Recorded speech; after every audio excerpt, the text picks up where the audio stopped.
Hey guys! Welcome back to our channel. We're Molly Does Disney and our channel covers all things Disney you can think of. So that's everything from parks vlogs to reviews, tips and tricks videos. So please subscribe so you don't miss any of our Disney adventures and videos. We have some California vlogs coming up very soon, so please subscribe and notify to make sure you get all of it. So today's the first video in our new series called Great Moments in Disney History. So this is a series where we'll be paying homage, paying our respects to some of the greatest moments throughout history, some of mankind's greatest accomplishments. Things where people, some great men and women have done things to shape sort of the life and civilization of generations past and yet to come as well. But of course only the Disney past. So this series is going to be giving you guys the lowdown on some of Disney's greatest achievements. So that's everything from the parks to movies and people that have helped shape the company as well. So it's going to be a mixture of cool facts and history and basically an overview of how that person, park, movie, etc. has helped shape Disney. So today's video is going to focus on Disney's 19th animated feature film because it's turning 50 today. And that film is The Jungle Book.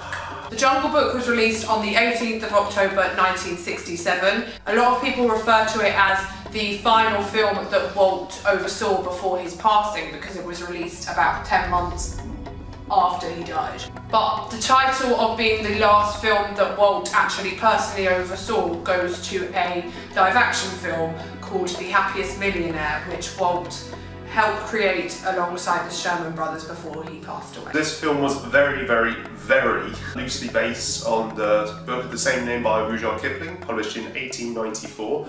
So Disney took this very serious, dark, mysterious, emotionally draining book, story, and he completely just flipped it on its head, gave it the whole Disney makeover, made it a fun-filled adventure full of songs, vibrant characters, bright colours. The film kept only the basic premise alive. So the story is of a young boy named Mowgli, raised in the heart of the jungle by a wolf pack. He's then forced to go back to the man village to escape the wrath of Shere Khan, the evil tiger. But he don't want to go back, so the Big Hero the Panther, his job is to escort Mowgli back to the man village. And along the way he has lots of different mini adventures with lots of Disney fan characters. So it's a really simple story, but it's a great film nonetheless. Mowgli doesn't really have any sort of character arc to speak of, and there's but it focuses mainly on the relationship between the characters and everything. And at times it's just really fun, it's just ridiculous. The film does a great job of anthropomorphizing the jungle creatures to give them human traits to sort of explain why animals act in certain ways, which is hilarious all the time. So the reason why snakes hiss is because they have sinus problems.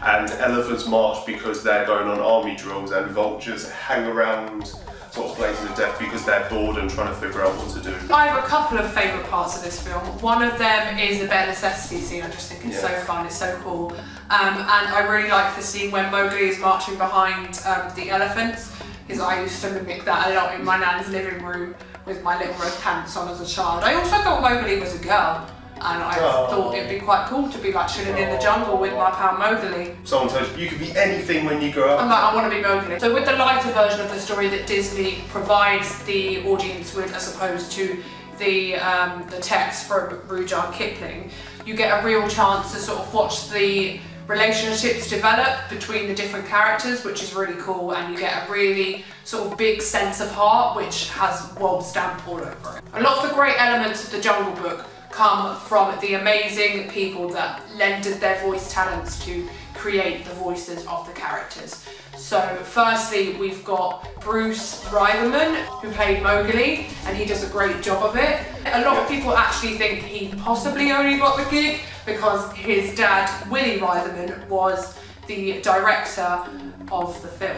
Bruce Reitherman may have also got the part, not only because his dad was the director, but also because the original boy who was down to be playing Mowgli, his voice broke mid-production, so they sort of had to start all over again, and it was a complete disaster because he sounded far too old to be a young boy. Bruce Reitherman was also responsible for bringing the voice of Christopher Robin to life, so that was the kind of work that he'd done before. And Verna Felton, she plays the only character, or the only female character rather, to actually have a speaking part in the Jungle Book.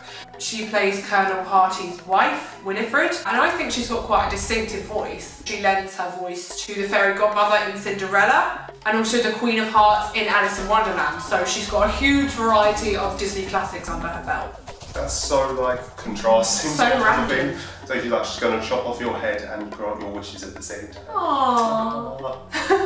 Sterling Holloway is another one of the amazing actors to lend their voice to the Jungle Book. He plays Car, and he's got a very, very distinctive voice because of the lisp that he uses. He also brought to life characters such as Winnie the Pooh, and I sort of feel like Winnie the Pooh is, or rather Car, is far less intimidating when you realise that he's Winnie the Pooh, like, let's be honest. Yeah. A delicious man cub. Oh yes, I'm rumbly and my tumbly. It's just ridiculous now that every time I see the film, and I just sort of, and he just says about sort of like, he does his little sinister plot about how he's going to eat you, and then I just think of Winnie the Pooh singing about having honey. Yeah. It's just sort of like, so this is so confusing. It's very weird. And also he played the Cheshire Cat in Alice in Wonderland. So these people have crazy, crazy talents. I feel like Disney doesn't do this enough anymore. Uses the same actors and actresses to bring characters to life. The character of Baloo was brought to life by Phil Harris, and this was his Disney debut. He was a singer, and apparently there was a little bit of controversy as to whether he would actually deliver within the Disney Company, but Walt had an inkling that he would do really, really well, and he did. Yeah, I think they're in like similar social circles, and they're like, they couldn't find a bear, and was like, trust you on this, mate, just get him in. Just get him Phil Harris, it'll be good. Yeah, so originally Baloo's part was supposed to be quite a lot smaller than it was, but actually the filmmakers liked Phil Harris's delivery so much that they expanded the part, which just goes to show how well that he did. And he also did quite a lot of ad-lib lines, so they not only expanded the part, they also trusted what he gave them in terms of lines that he just made up completely on the spot. Yeah, because I think a lot of Baloo's character is just Phil Harris. Yeah. I think it's just him being natural about it. So if you were a bear, what would you say? He's like, oh, that's this. And I know, like, people that were really big fans of Phil Harris's music, like my granddad, they went to go and see the film because he was in it. So Phil Harris also brought characters to life after his Disney debut as Baloo, and they were Thomas O'Malley in The Aristocats and Little John in Robin Hood. I like him in Aristocats, he's sassy. King Louis was brought to life by the jazz singer Louis Prima, and he did a fantastic job in this part as well. And a really cool fact is that the filmmakers actually watched a recording session by Louis Prima and his band to see, watch their mannerisms, watch the way they moved, watch the way they played their instruments, all that kind of thing. And they incorporated quite a lot of that into the actual footage that you see in the film, which is really cool. So when you watch these, as you're seeing in this clip now, and the 4 vultures in the film were originally supposed to be played by the Beatles, but John Lennon turned it down, unfortunately. So in the end, the vultures were played instead by 4 Liverpudlian voice actors. So obviously they've got very, very similar accents and very similar mannerisms to the Beatles anyway. But the song that they sing was changed around a little bit. Originally it was going to be like an upbeat, sort of tempo-y, Beatle-esque rock song, so it was actually supposed to be the Beatles singing the Beatles song. When you're done in, who hangs around to buck you up when you are down? But Walt thought it was going to be sort of become really dated really quickly, so they just sort of changed it to a Beatles barbershop quartet, which works hilarious. But when I was young, I genuinely thought it was the Beatles in it. I'm like, oh my god, it's actually the Beatles! Yes, because they've got the haircuts as well and everything, so they did a really good job of sort of working around the issue of John Lennon and the rest of the Beatles not wanting to be involved in the film. So the concept of adapting the novel into a film was already brought to Walt by Bill Peet. Bill Peet had been working for the Disney Company since I think the 30s or something. I don't think and he worked on Pinocchio and all the other animated films after that. He was a really, really big player at Disney. Like, people called him like one of the best creative minds at the time. Then when it sort of got to 101 Dalmatians, Sword in the Stone sort of era, he'd really advanced through the company and sort of what would give him a lot of responsibility. Especially since Walt was off doing other things like Disneyland, he had his little Epcot floating around in his head somewhere, so he passed a lot of responsibility across to Bill Peet. Walt decided to become quite heavily involved within the film, sort of the whole creative process of it, simply because The Sword in the Stone, which was Bill's last film, flopped pretty badly. It didn't get received very well, which I have no idea why, because I think it's an amazing film. I quite love it actually. You've got that dance and sugar in it. Yeah, it's cute. It's not one of my favourites, but it is quite popular nowadays. So they started on the theme, but Walt didn't like the sort of dark, serious direction that Bill wanted to take the movie, and he wanted to make it much more true to the source material. So Bill and Walt, they started working together on this thing, but then there was quite a few creative differences. I think Bill wanted to keep it much more to the source material. He read the book through hundreds of times and tried to adapt it, be very true to it. But Walt wanted to make it more light-hearted, with the dancing monkeys and dancing bears and everything. Yeah, more what you would expect from a Disney film. Yeah, so which is a traditional Disney film. Yeah. So due to the dreaded creative differences, Bill ended up leaving the company and they pretty much scrapped everything that he'd been working on. This includes the soundtrack as well. Terry Gilkinson was the original composer, and he had written a whole soundtrack to it. He'd sort of come up with dozens of songs. But then they all got scrapped, they all sort of thrown away because they were written to match the very much dark tone which Bill had already come up with. We are of one mind, you and I.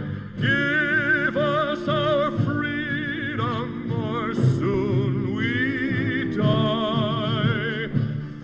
So they just scrapped all of them except for one, which is, you know, the Bare Necessities. Yeah, I sort of wonder what the original Bare Necessities was like. Bare Necessities did get nominated for an Academy Award actually, so I hope that Terry isn't too bitter about the whole thing, about all of his music just being chucked in the bin. Then following this, Walt getting sort of his go-to music men, the Sherman Brothers, who have done countless Disney stuff in the past. They did the Aristocats, they did Mary Poppins, apparently they did Ching Ching Bang Bang, which I did not know. It's not a Disney film, but a great film all the same. They did some rides at Disneyland, they did the music to It's a Small World, so Walt brought them in, he brought them into all of the storyboards and everything, and he helped them to develop the story and develop all the music for it, to pretty much just start everything all over again.